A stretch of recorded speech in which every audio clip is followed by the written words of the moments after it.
Questão número 1 de Provérbios, capítulo 1. Quem escreveu o livro de Provérbios?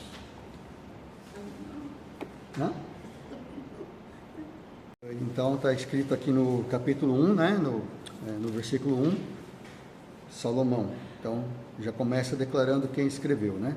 Provérbio de Salomão, filho de Davi e rei de Israel. O próprio Salomão era rei de Israel e era filho do rei Davi também, né? Rei de Israel. A questão número 2, agora, o que se espera aprender e entender com o livro de Provérbios, segundo o versículo 2? Aprender sabedoria e instruções. A questão número 3, quais são as 4 virtudes que se pode obter ao ler Provérbios, de acordo com o versículo 3?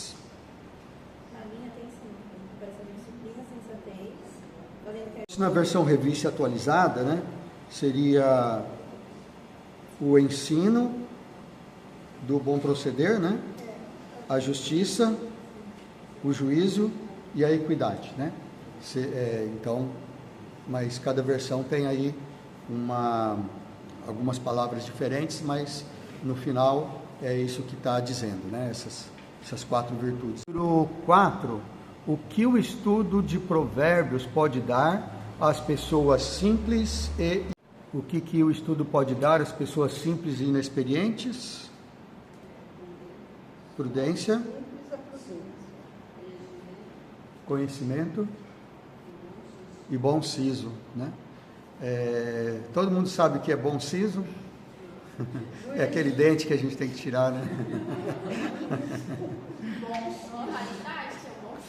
Eles falam o dente do siso, né? Porque é o dente do juízo, né? Quando a gente cria juízo na vida, né? A gente tem que arrancar esse dente, né? Por isso que chama o dente do siso, né? É o dente do juízo. Bom juízo, como fala? Responsabilidade, né? Amadurecimento, né? Bom siso. Então, o Provérbios, né? Pode dar aos jovens, os jovens, teoricamente, são inexperientes, né? Se bem que há jovens que são mais experientes do que alguns velhos, né? Mas, normalmente, os jovens ainda não tiveram tempo de adquirir tanta experiência, né?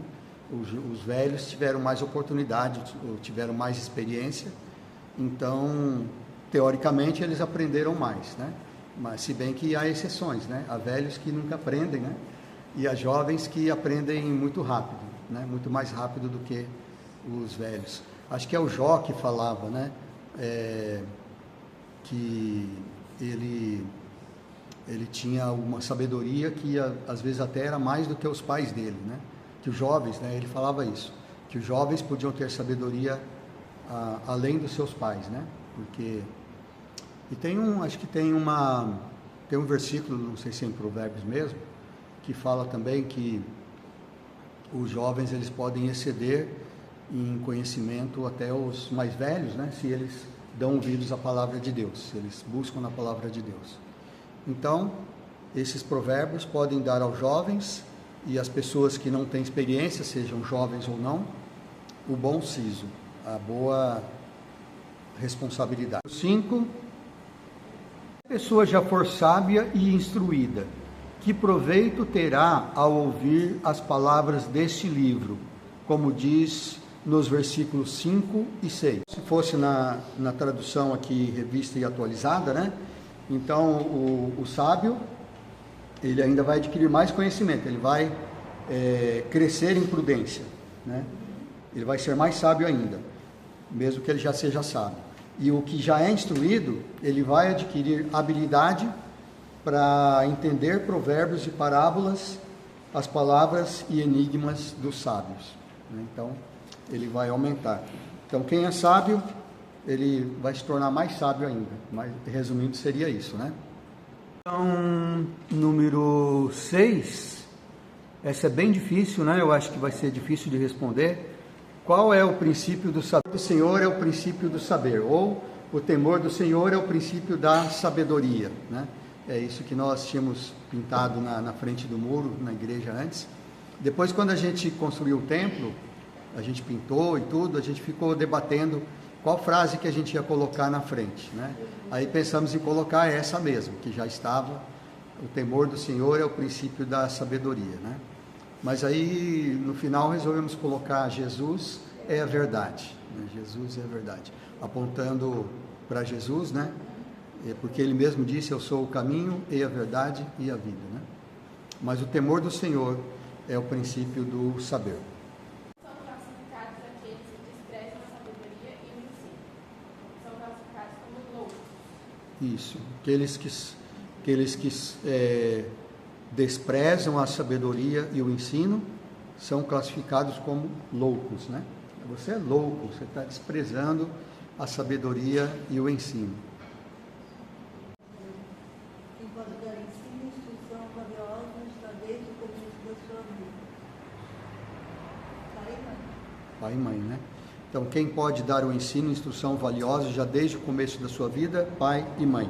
Então, aqui, o Provérbios, né, ele já começa dizendo, né, ele está falando de sabedoria, ele está dizendo que ele vai falar conselhos sábios, ele vai, que lendo esse livro você vai ter, o livro foi escrito com esse propósito, né, de ter,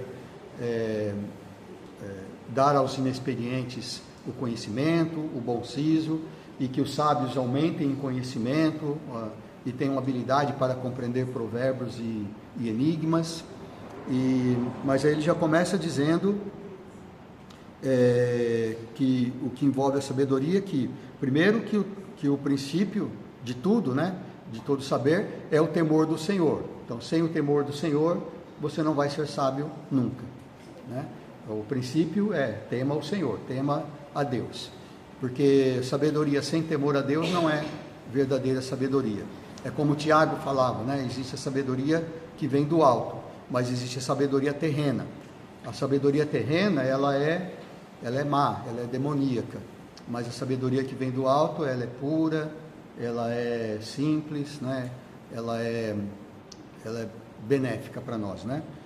Então, o temor do Senhor é o princípio, e logo em seguida ele fala do pai e da mãe. Ouve o ensino do pai e da mãe. Então, se você quer ser sábio, ouça os conselhos do seu pai e da sua mãe. E é isso que ele começa, então, é fundamental, né? E o pai e a mãe, desde criança, né? Desde criança, já começam a ensinar. Então, é uma sabedoria que a gente vai adquirindo desde o nascimento. Agora, a questão número 9.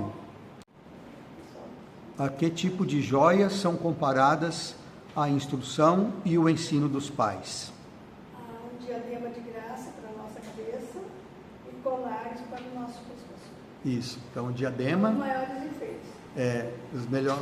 Os enfeites que estão mais evidentes, né? Então, um colar e um diadema, né? Que é uma coroa, né? Aquela coroa que normalmente as noivas colocam, né? Quando vai fazer, né, o casamento, né? No enfeite, né? Entre os enfeites está lá o diadema, né? Então, você anda, né? Quem ouve, quem obedece, quem ouve o ensino do pai e da mãe, ele anda e todos vão notar, né? Assim como todos vão notar o colar, se você usar um colar de pérolas, por exemplo, né?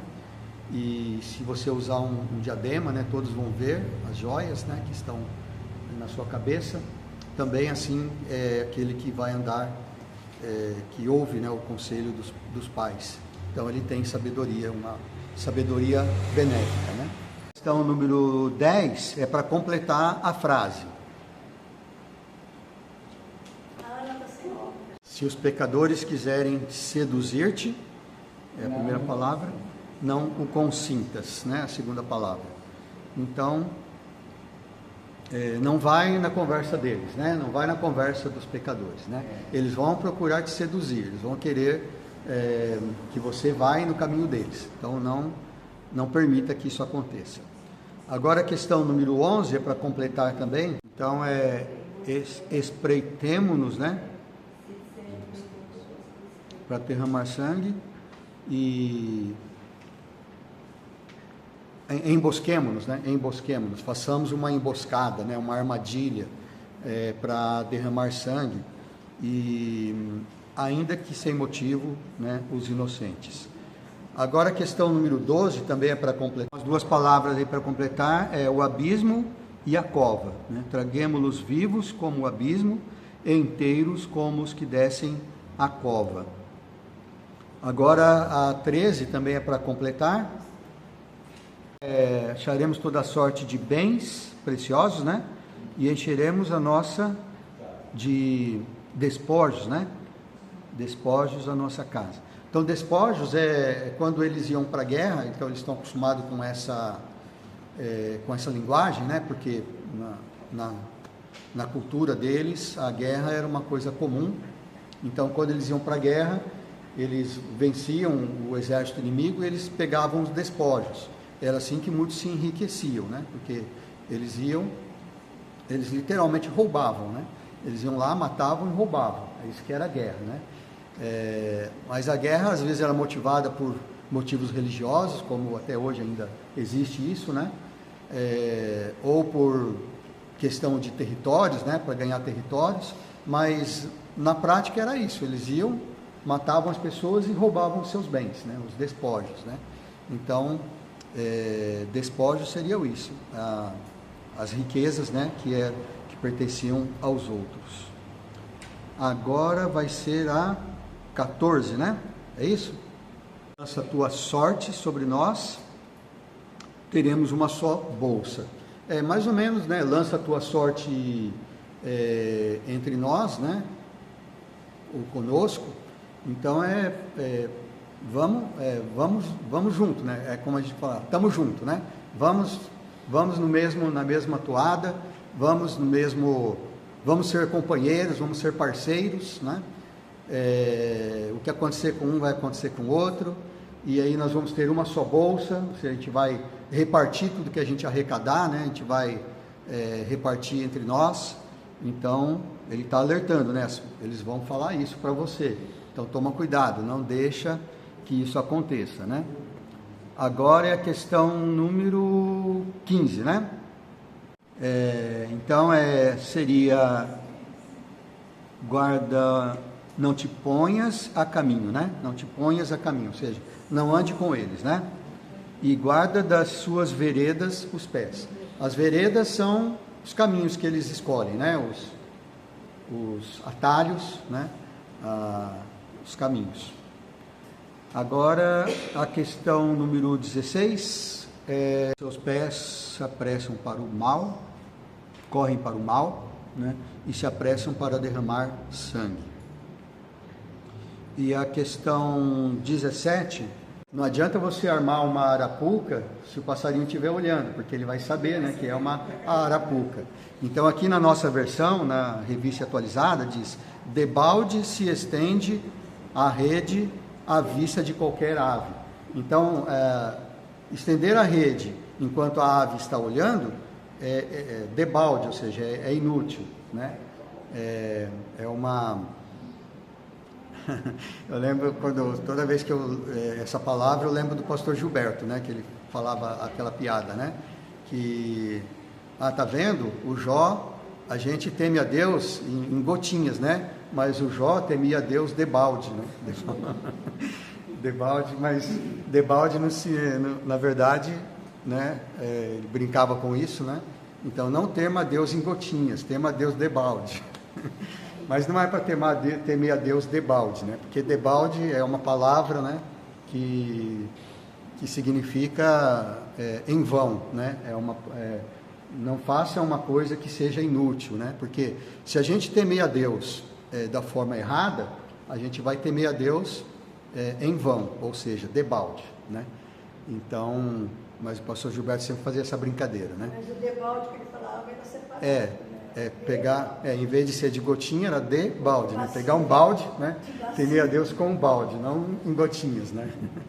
Mas, então, aqui, né, esse versículo de Provérbios fala: debalde se estende a rede a qualquer ave, né?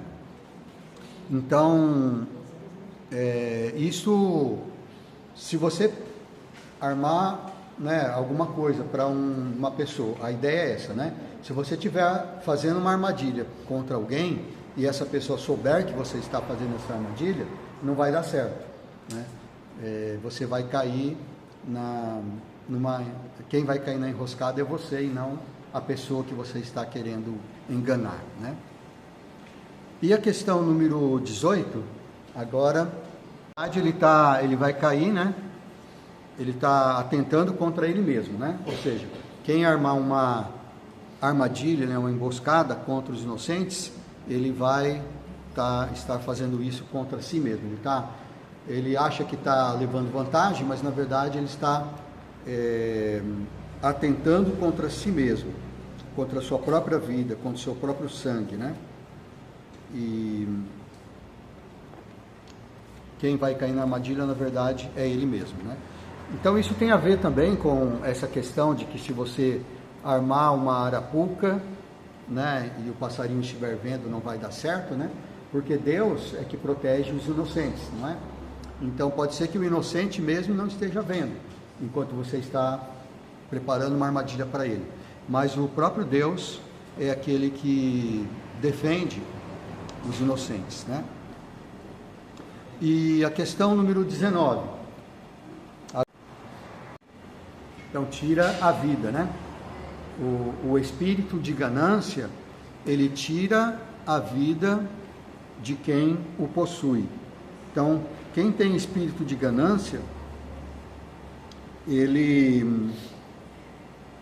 esse espírito de ganância, ele vai tirar a vida, né? A própria vida. Então, você não vai ser feliz, né? A Bíblia, em outro lugar, fala: o amor do dinheiro é a raiz de todos os males. Jesus também fala: você não pode servir a Deus e as riquezas, né? Ou você não pode servir a dois senhores, né? Ou você vai amar um e desprezar o outro, ou você vai se dedicar a um e vai abandonar o outro, né? Então, você não pode servir a Deus e as riquezas. Se você quer servir as riquezas, você não vai poder servir a Deus. E se você quiser servir a Deus, você não vai poder servir as riquezas. Isso quer dizer que a pessoa não pode ser rica? Não quer dizer isso, porque a própria Bíblia mostra, né, muitas pessoas ricas que buscavam a Deus. O problema é onde está o seu coração, né? Você está servindo a Deus ou as riquezas? Às vezes pode ser que você servindo a Deus, aconteça de você ficar rico, né? Ou pode ser que aconteça que você fique pobre a vida inteira. Isso não faz diferença para a eternidade.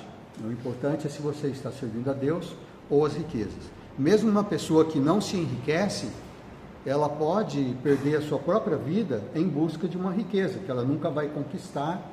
Mesmo assim, ela está amando a riqueza, ou seja, ela está em busca de alguma coisa, mesmo que ela nunca consiga alcançar o que ela quer.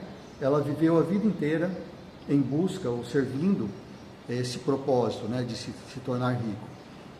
Jesus também, ele diz, né, que adianta ganhar o mundo inteiro e perder a sua própria alma. Então, tudo isso está.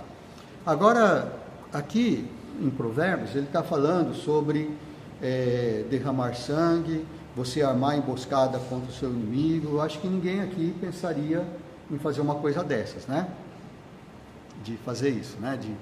Se alguém chegar e falar para você: vamos ficar ali no esconderijo, vamos ficar com uma arma ali, né? E quando passar alguém, vamos assaltar, vamos matar e vamos roubar. Eu acho que ninguém aqui cairia numa dessas, né? Com certeza. Mas existem o diabo, né? Satanás, ele vai sofisticando, né? Ele vai ficando cada vez mais sofisticado na sua maneira de fazer essas coisas. Então, vamos dar um exemplo só aqui, né? A gente pode derramar sangue sem ser literalmente, ou seja, a gente pode tirar a vida de uma pessoa sem fazer isso literalmente, sem derramar sangue literalmente. Como que a gente pode fazer isso? Enganando essa pessoa, né? E como que a gente pode enganar essa pessoa? Existem muitas maneiras de se enganar alguém, e existe essa prática é muito comum e é muito fácil nós cairmos nisso também. No trabalho, especialmente, né? Quando a gente trabalha, O objetivo de qualquer empresa é obter lucro. E se você trabalha para uma empresa e essa empresa ela exige que você, por exemplo, cumpra as metas, né? Quem trabalha em banco sabe muito bem disso, né? Quem trabalha em banco, quem trabalha numa oficina mecânica, quem trabalha em qualquer grande empresa, né? O marketing, ele é direcionado para isso, para você ganhar dinheiro, não é? Você tem que ganhar dinheiro. E muitas vezes, para você ganhar dinheiro, você tem que enganar as pessoas. E é isso que aqueles que estão... você está sob a autoridade dessas pessoas, né?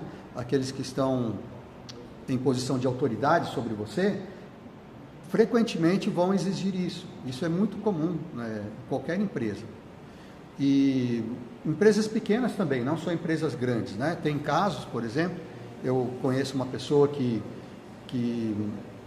sofre muito com isso, né? E ele não consegue parar em alguns empregos, né? Por causa desse tipo de comportamento dos patrões, né?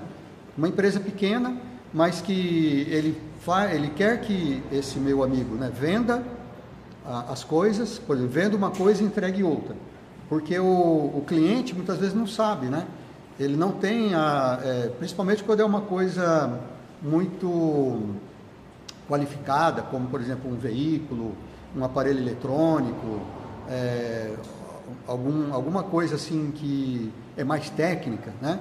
O cliente muitas vezes não entende. E às vezes você oferece para ele uma coisa de qualidade, só que quando você vai entregar, o patrão fala, não, entrega esse inferior porque ele não vai perceber, né? Então, isso é uma maneira de você fazer justamente isso que está escrito em Provérbios, sem ser literalmente. Você não está literalmente matando a pessoa, não está derramando sangue da pessoa, mas na prática você está fazendo isso, porque quando você tira de uma pessoa inocente, principalmente se a pessoa é pobre, né?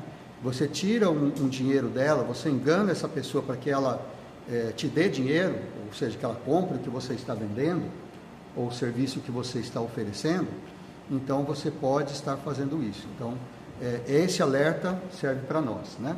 Então, tome cuidado, porque a Bíblia fala que Satanás, ele é astuto, né? Ele é como um leão que ruge, ele anda em derredor, procurando alguém para devorar. Então, ele quer devorar você. Então, essas advertências são para nós também, né? Mesmo que você nunca pensou em derramar sangue de alguém, né? Talvez você já tenha pensado, né? Mas eu acho que não. Mas mesmo assim, quando você faz alguma coisa que engana outra pessoa a fim de obter lucro, é na prática isso que você está fazendo, derramando sangue, porque isso vai custar às vezes a vida daquela pessoa. Talvez você não saiba, né? Mas pode custar a vida daquela pessoa. Então vamos ser sábios, não é? Vamos buscar a sabedoria. Na semana que vem a gente continua então.